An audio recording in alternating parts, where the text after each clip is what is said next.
Parallel combination of अनआइडेंटिकल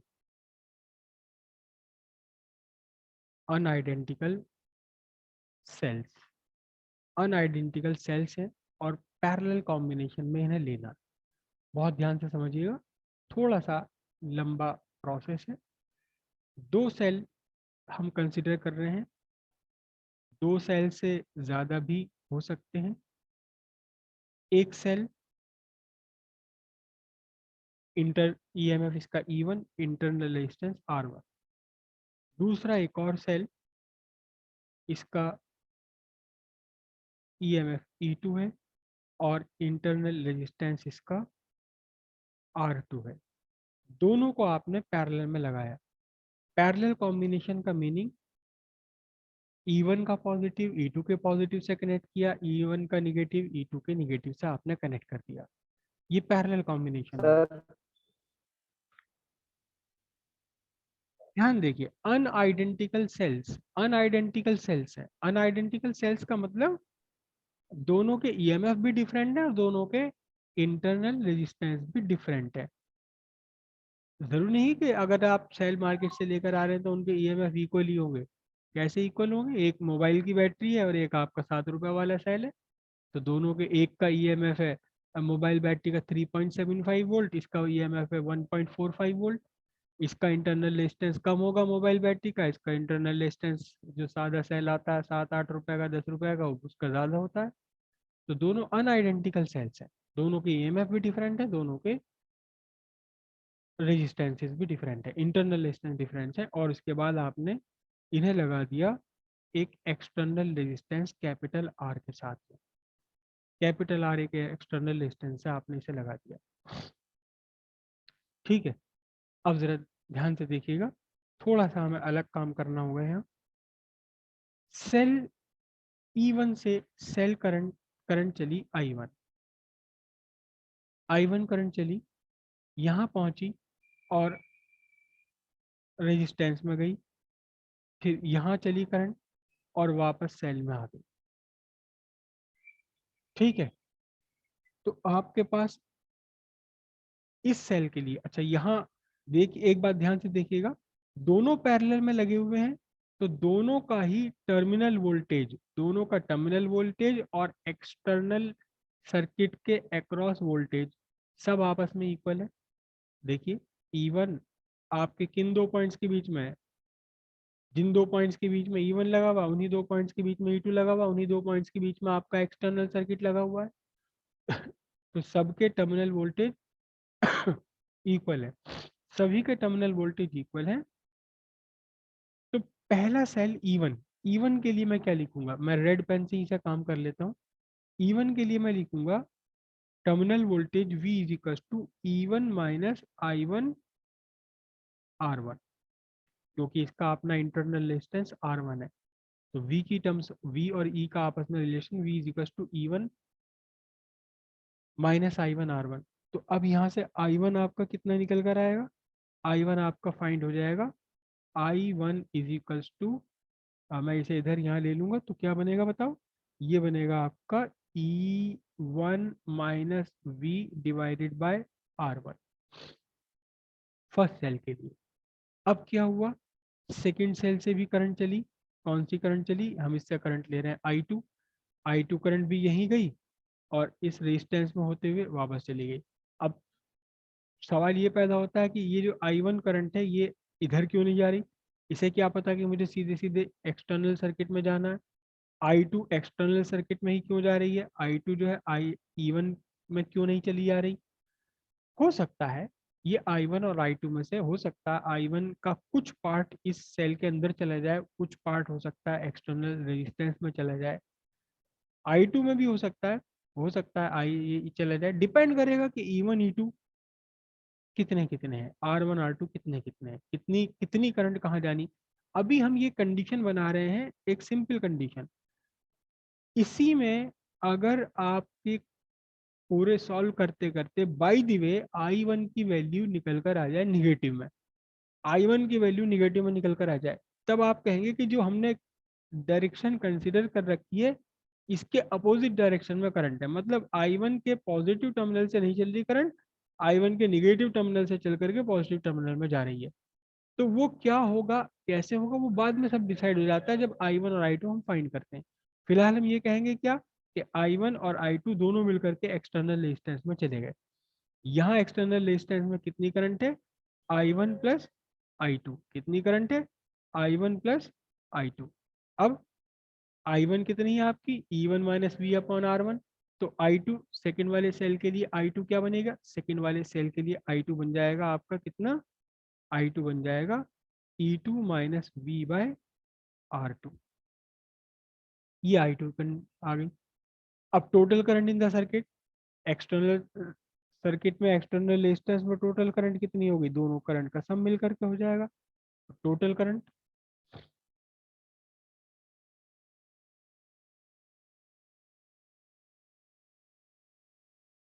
total current I equals I1 plus I2। अब I equals I1 plus I2 मतलब मैं क्या करूं, दोनों को ऐड कर दूं, इन्हें दोनों को I1 और I2 को ऐड कर दें। तो I इक्वल्स बना आपका E1 minus V by R1 plus E2 minus V by R2। दोनों के लिए V सेम है, V सेम है क्यों, क्योंकि सबके सब आपस में पैरेलल में है, ये सबका टर्मिनल वोल्टेज सेम रहेगा सबका। अब इसे हम सॉल्व करते चले जाएं, सिंपल सी कहानी है बिल्कुल। I इज इक्वल्स टू, मैं यहाँ से एलसीएम ले लेता हूँ, R1 R2। तो ये बनेगा आपका E1 minus V bye into R2, और ये क्या बनने वाला है, E2 minus V into R1। ठीक है, E1 minus V into R2, E2 minus V into R1। तो अब I इज इक्वल टू, बल्कि मैं क्रॉस मल्टीप्लाई कर लूँ, I R1 R2 is equal to, multiply कर रहा हूँ इनको, ब्रैकेट ओपन कर रहा हूँ, E1 R2 minus V R2 plus E2 R1 minus V R1। Simply हमने ब्रैकेट ओपन कर दिया, correct. I R1 R2 equals, यहाँ से मैं V कॉमन ले लेता हूँ, दोनों का V कॉमन ले लेता हूँ। तो क्या बनेगा आपके पास, E1 R2 plus E2 R1 minus R1 plus R2 into V. V यहाँ से कॉमन ले लिया। अब मैं इनकी साइड चेंज कर रहा हूँ, वी को दूसरी साइड पहुँचा रहे हैं हम। तो सिंपल क्या कंडीशन निकल कर आएगी आपकी, सिंपल आपकी कंडीशन निकल कर आएगी कितनी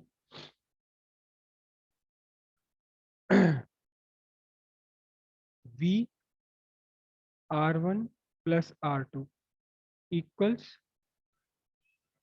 E1 R2 plus E2 R1 minus I R1 R2। अब इस पूरी इक्वेशन को R1 प्लस R2 से हम डिवाइड कर देते हैं। तो इक्वेशन क्या बनेगी, V equals E1 R2 plus E2 R1 divided by R1 plus R2 minus R1 R2 divided by R1 plus R2 into I। ये आपकी कुल मिलाकर के नेट इक्वेशन बन गई। नेट इक्वेशन बन गई किसके लिए, नेट इक्वेशन बन गई वोल्टेज के लिए, टर्मिनल वोल्टेज के लिए। अब वापस हम यहीं आते हैं, अब यहीं वापस आते हैं। मैं कह रहा हूं कि ये दोनों सेल मिल करके एक सेल की तरह बिहेव कर रहे हैं,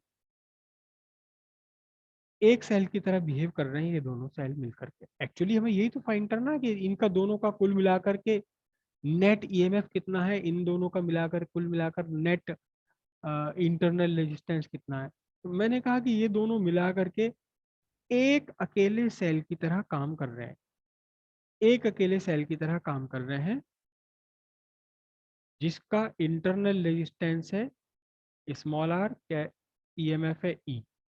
और जब ये दोनों मिलकर एक साथ काम कर रहे हैं तो फिर ये एक्सटर्नल रेजिस्टेंस में कितनी करंट भेज रहे हैं, ये दोनों मिलकर एक सेल की तरह से बिहेव कर रहे हैं, तो ये एक अकेला सेल भी एक्सटर्नल रेजिस्टेंस में उतनी ही सर्किट करंट भेज रहा है जितनी करंट ये दोनों मिलकर भेज रहे थे। कितनी करंट भेज रहा है ये भेज रहा है current I one plus I two, what I ever is one the plus I one, R T. Whatever it is, I one plus I two. और कितना इसका पोटेंशियल डिफरेंस इसने मेंटेन कर दिया, कितना टर्मिनल वोल्टेज इसने maintain कर दिया, वी मेंटेन कर दिया। दोनों मिलकर के E1 और E2 सेल मिलकर के एक ई की तरह काम करें। देखो ये इससे पहले भी हमने यही करा है, इससे पहले भी हमने यही बात की है। हमने क्या काम किया है देखो, कि ये एक सेल है, ये हमने सीरीज कॉम्बिनेशन बनाया था, ये ढेर सारे सेल्स हैं। तो ढेर सारे ये जो सेल हैं एन सेल्स हैं, ये एक सेल की तरह बिहेव कर रहे हैं जिसका एक सेल का ईएमएफ एन ई है, जिसका एक सेल का ईएमएफ एन आर है, जिस सेल को हम सेल ना कह करके बैटरी कह रहे हैं। जब हमने ये पैरेलल में लगाए थे, ये सारे पैरेलल में लगाए हैं, तो ये सारे पैरेलल में मिलकर के एक अकेले सेल की तरह काम कर रहे हैं, एक ऐसा सेल जिसका ईएमएफ ई है और जिसका internal resistance small R by small M है। जब आपने मिक्स्ड कॉम्बिनेशन में ये सारे के सारे सेल लगाए हैं, तो ये पूरा कॉम्बिनेशन मिलकर के एक सेल की तरह से काम कर रहा है जिसका ईएमएफ कितना है, जिस जिस एक इक्विवेलेंट सेल का ईएमएफ है एनी, और जिस एक इक्विवेलेंट सेल का सिंगल एक इक्विवेलेंट सेल का इंटरनल रेजिस्टेंस है एन आर अपॉन एम। तो ये एक्चुअली एन ई क्या है, एन ई उस एक सेल का ईएमएफ है जो एक अकेला सेल इस पूरे कॉम्बिनेशन की जगह रिप्लेस किया जा सकता है। ये एन आर अपॉन एम क्या है, एन आर अपॉन एम एक उस अकेले सेल का इंटरनल रेजिस्टेंस है जिस सेल को आप इस पूरे कॉम्बिनेशन की जगह रिप्लेस कर सकते हैं, जो अकेला वही काम करे जितना काम कर रहे हैं ये सारे के सारे मिलकर, इक्विवेलेंट वाले कंसेप्ट ऑफ इक्विवेलेंट। तो ऐसे ही हमने यहाँ कहा, हमने क्या कहा, ये दोनों सेल मिलकर, ये दोनों सेल मिलकर, ये दोनों सेल मिलकर के एक सेल की तरह से बिहेव कर रहे हैं, ये दोनों सेल मिलकर के एक सेल का काम कर रहे हैं, उस सेल का काम कर रहे हैं, एक ऐसे सेल का काम कर रहे हैं जिसका ईएमएफ तो ई है, अभी हमें नहीं पता कि वो ईएमएफ क्या है, और इंटरनल रेजिस्टेंस इसका आर है, इसने potential difference terminal voltage maintain करा वी, और करंट इसने कितनी फ्लो कराई इस कैपिटल आर में, दिस इज कैपिटल आर में कितनी करंट फ्लो कराई इसने, वही करंट फ्लो कराई जो करंट फ्लो करा रहा था ये दोनों E1 E2 का कॉम्बिनेशन, जो काम कर रहा है इस ये कॉम्बिनेशन, इस ये पूरा कॉम्बिनेशन एक्चुअली क्या काम कर रहा है, ये पूरा कॉम्बिनेशन काम कर रहा है एक्सटर्नल सर्किट के across terminal voltage V maintain करना और एक्सटर्नल सर्किट में करंट फ्लो करना कितनी I1 प्लस I2। मैं दुकानदार के पास गया, मैंने कहा भैया देखो दो सेल तो मुझे लगाने नहीं है, भीड़ भाड़ हो रही है, मेरे सर्किट के अंदर जगह बहुत ज़्यादा है नहीं, मुझे छोटी सी जगह में सर्किट बनाना अपना, तो तुम ऐसा करो कि मुझे एक अकेला सेल दे दो जो बिल्कुल बस यही काम करे, तो जो काम इन दोनों ने मिलकर करा। क्या काम करा, उसने कह दिया बताओ जी, अच्छा बताओ कितना टर्मिनल वोल्टेज दिया था इन दोनों ने मिलकर, मैंने कहा भाई वी दिया था। फिर उसने कहा अच्छा कितनी करंट दी थी दोनों मिलकर, कहने लगा, मैंने कहा I1 प्लस I2 दी थी, कह लो जी लो ये ले जाओ, एक ले जाओ तुम ये सेल, इसका ईएमएफ है ई और इंटरनल रेजिस्टेंस आर है, और जब तुम अपने उसी सर्किट में इसे लगाओगे तो ये अकेला सेल भी वी वोल्टेज मेंटेन कर देगा आपके एक्सटर्नल सर्किट के क्रॉस, और उस सर्किट में कितनी करंट ड्रॉ कराएगा, फ्लो कराएगा, I1 प्लस I2 करंट ये फ्लो कराएगा। मैंने कहा लाओ ठीक है लाओ दे दो, अब वो आगे ले गए। तो अब यहाँ से इक्विवेलेंट सर्किट के लिए, for equivalent cell, for equivalent circuit, for equivalent cell,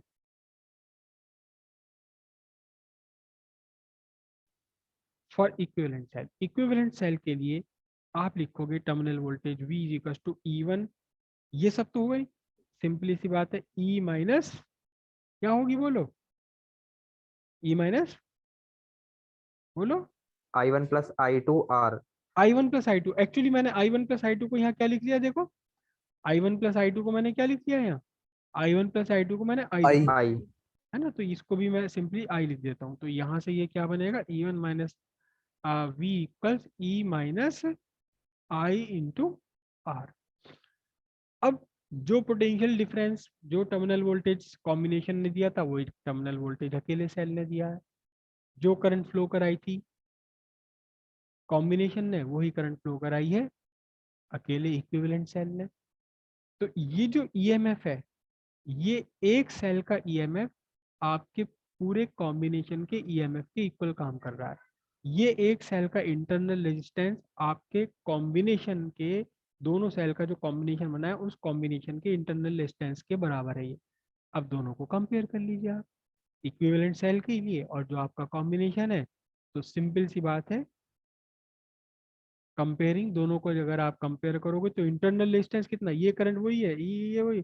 तो इंटर आर कितना है आपका बताओ। आर है R1 R1 R2 R2 R2। R1 plus R2 ओम। ये आपका नेट ईएम इंटरनल रेजिस्टेंस हो गया। और जब आपने इन दोनों को कंपेयर करा तो देखिए जरा ध्यान से ईएमएफ कितना निकल कर आएगा। ई आपके लिए निकल कर आएगा कितना निकल कर आएगा ये बोलो। E1 कितना निकल कर आएगा E1 R2 plus E2 R1 divided by R1 plus R2। ये आपका बन गया equivalent EMF of unidentical cells in parallel combination. सीधी सी बात है पैरेलल कॉम्बिनेशन में जो नेट ईएमएफ है वो आपके ईएमएफ ऑफ इंडिविजुअल सेल्स पर भी डिपेंड है और इंडिविजुअल सेल्स के अपने इंटरनल रेजिस्टेंस पर भी डिपेंडेंट होता है। ये ये इंटरनल रेजिस्टेंस आ गया ईएमएफ आ गया। अब टर्मिनल वोल्टेज और फाइंड कर लेते हैं। हालांकि टर्मिनल वोल्टेज कभी पूछा नहीं गया। टर्मिनल वोल्टेज हम यहीं से फाइंड कर लेंगे। टर्मिनल वोल्टेज कितना निकल कर आएगा आपका। देखिए टर्मिनल वोल्टेज कितना होगा टर्मिनल वोल्टेज होगा V इज इक्वल्स टू ई। या एक काम करें या तो हम इससे भी फाइंड कर सकते हैं थोड़ा लंबा पड़ेगा। या दूसरा टर्मिनल वोल्टेज कैसे फाइंड कर लूँ मैं बहुत आसान है। Terminal voltage V is equals to I into R कर लूँ या नहीं कर लूँ। Yes sir. टर्मिनल वोल्टेज क्या कर लूँ V is equals to E minus I R. अच्छा ये जो टोटल करंट कितनी होती है टोटल करंट होता है आपका इक्विवेलेंट ईएमएफ अपॉन नहीं नहीं कैपिटल आर लूंगा ना मैं तो क्योंकि एक्सटर्नल सर्किट का वोल्टेज निकालना ई upon total resistance. Total resistance कितना होता है आपका टोटल रेजिस्टेंस है आपका external resistance plus internal resistance. और ये आपने दोनों फाइंड कर ही लिए।